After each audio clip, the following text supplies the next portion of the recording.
Well, it's a bill that has received very little attention but may make free speech a felony and seriously restrict your right to political protest. Just signed into law by the president, H.R. 347 gives federal agents sweeping powers to arrest and bring felony charges against citizens engaged in protests where the Secret Service is present. Joining us now with more, Fox News senior judicial analyst, good friend, Judge Andrew Napolitano. Judge, the thing that jumps out off the page, felony? Yeah, felony means more than a year in jail. This is not like a traffic ticket.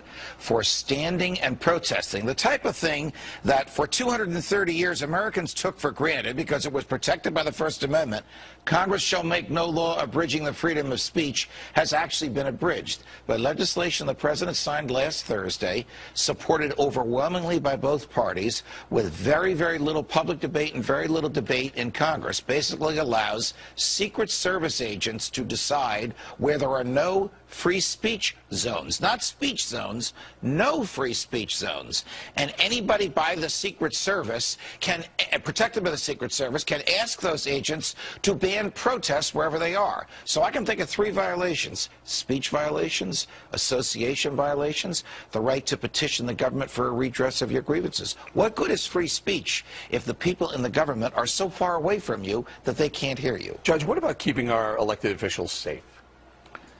Keeping our elected officials safe is entirely different from insulating them from protest. The fact that the president is going to a hotel up the block should not bar you from standing across the street with a sign or with a bullhorn saying what you think about the president's policies. That is not a threat to him, and it is a part of American history since day one that we have the right to speak freely to, about, and against those in the government. Judge, do you think this is going to be one of those laws that is on the books but not enforced?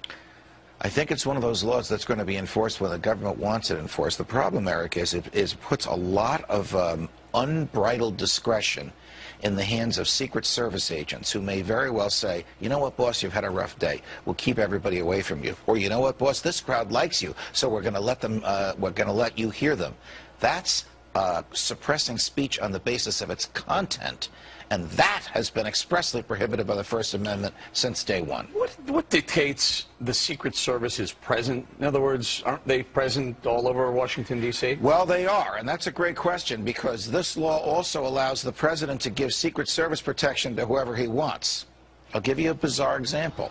His campaign managers are coming to Washington to confer with him about the campaign. He can give them Secret Service protection. And then the Secret Service can say to the kids in the streets, you can't shout at David Axelrod, because the campaign manager, because the Secret Service is protecting him.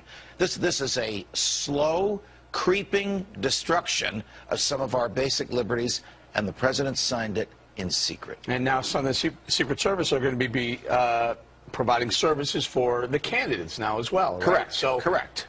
People aren't going to be able to have their opinion about the candidates? If the Secret Service so declares, you won't be able to shout at them. Judge, got to go. The economy's not bad. Sorry about that.